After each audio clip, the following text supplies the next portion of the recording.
Assalamualaikum warahmatullahi wabarakatuh. Perkenalkan, nama saya Susan Damayanti. Saya mahasiswa jurusan Ilmu Komunikasi Universitas Terbuka UPBJJ Hong Kong. Pada kesempatan kali ini saya akan mencoba mereview legenda rakyat atau cerita rakyat dari Jawa Barat bernama Sangkuriang. Pada zaman dahulu kala terdengarlah kisah dari salah satu putri Jawa Barat bernama Dayang Sumbi yang mempunyai anak bernama Sangkuriang. Pada suatu hari, Sangkuriang pergi berburu ditemani oleh seekor anjing yang bernama Tumang. Tetapi Sangkuriang tidak tahu bahwa anjing itu adalah titisan dewa dan juga sekaligus bapaknya. Pada saat berburu, Sangkuriang bertemu dengan seekor rusa. Sangkuriang teringat akan ibunya yang sangat amat senang dengan hati rusa. Akhirnya Sangkuriang menyuruh Tumang untuk mengejar rusa tersebut.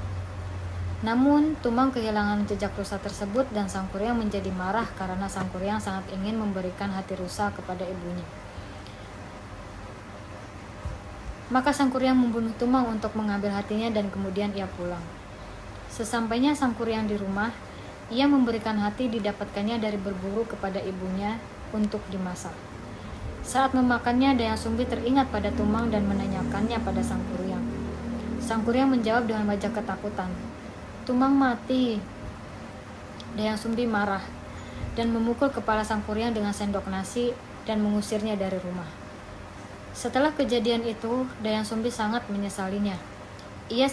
Ia selalu berdoa dan sangat tekun bertapa, hingga suatu hari sang dewata memberikan anugerah kepada Dayang Sumbi, yaitu berupa kecantikan abadi dan tidak pernah tua.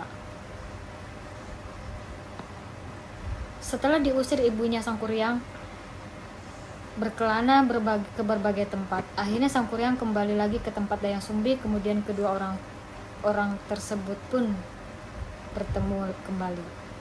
Sangkuriang akhirnya jatuh hati kepada Dayang Sumbi. Sangkuriang pun melamar Dayang Sumbi dan Dayang Sumbi menerimanya. Pada saat sedang berduaan, Dayang Sumbi melihat bekas luka di kepala Sangkuriang dan menanyainya kepada Sangkuriang. Sangkuriang menjawab, ini bekas luka akibat dipukul dengan sendok nasi oleh ibunya. Mendengar pernyataan tersebut, Dayang Sumbi kaget dan memberitahu Sangkuriang bahwa dia adalah ibunya. Namun Sangkuriang tidak percaya dan tetap berniat menikahinya. Dayang Sumbi mengajukan permintaan. Dia minta dibuatkan perahu layar dalam sehari, tidak boleh lebih. Sangkuriang menyanggupinya dan Sangkuriang membendung Sungai Citarum untuk tempat perahunya dalam pembuatannya. Sangkuriang mendapatkan bantuan dari jin hasil taklukannya dalam perantauannya.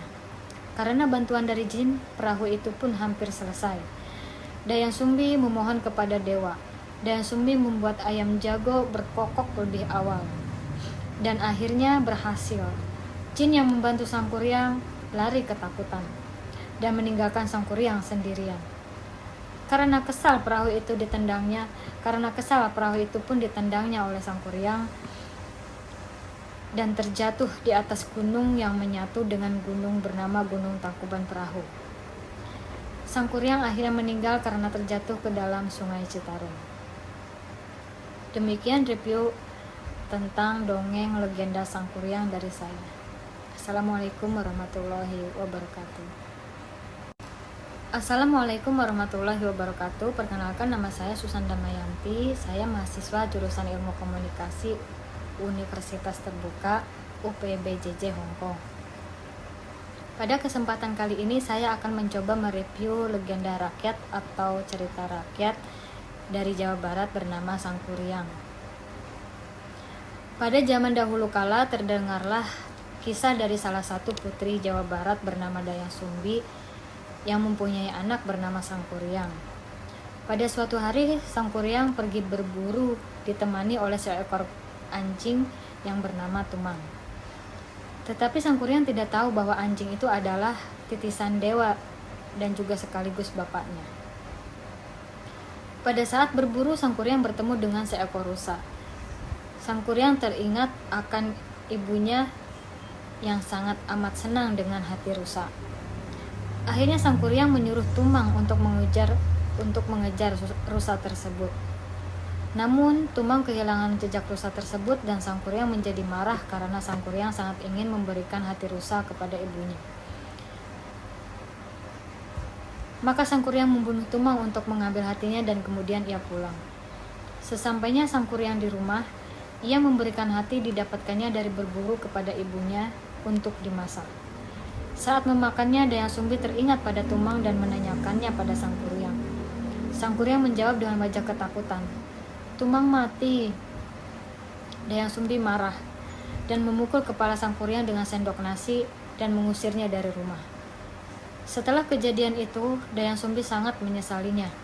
Ia selalu berdoa dan sangat tekun bertapa, hingga suatu hari Sang Dewata memberikan anugerah kepada Dayang Sumbi, yaitu berupa kecantikan abadi dan tidak pernah tua. Setelah diusir ibunya, Sang Kuryang berkelana ke berbagai tempat. Akhirnya Sang Kuryang kembali lagi ke tempat Dayang Sumbi, kemudian kedua orang tersebut pun bertemu kembali. Sang Kuryang akhirnya jatuh hati kepada Dayang Sumbi. Sang Kuryang pun melamar Dayang Sumbi dan Dayang Sumbi menerimanya. Pada saat sedang berduaan, Dayang Sumbi melihat bekas luka di kepala Sang Kuryang dan menanyainya kepada Sang Kuryang. Sang Kuryang menjawab, ini bekas luka akibat dipukul dengan sendok nasi oleh ibunya. Mendengar pernyataan tersebut, Dayang Sumbi kaget dan memberitahu Sang Kuryang bahwa dia adalah ibunya. Namun Sang Kuryang tidak percaya dan tetap berniat menikahinya. Dayang Sumbi mengajukan permintaan. Dia minta dibuatkan perahu layar dalam sehari, tidak boleh lebih. Sang Kuryang menyanggupinya dan Sang Kuryang membendung Sungai Citarum untuk tempat perahunya dalam pembuatannya. Sang Kuryang mendapatkan bantuan dari jin hasil taklukannya dalam perantauannya. Karena bantuan dari jin, perahu itu pun hampir selesai. Dayang Sumbi memohon kepada dewa. Dayang Sumbi membuat ayam jago berkokok lebih awal. Dan akhirnya berhasil. Jin yang membantu Sang Kuryang lari ketakutan dan meninggalkan Sang Kuryang sendirian. Karena kesal perahu itu pun ditendangnya oleh Sang Kuryang dan terjatuh di atas gunung yang menyatu dengan gunung bernama Gunung Tangkuban Perahu. Sang Kuryang akhirnya meninggal karena terjatuh ke dalam Sungai Citarum. Demikian review tentang dongeng legenda Sang Kuryang dari saya. Assalamualaikum warahmatullahi wabarakatuh.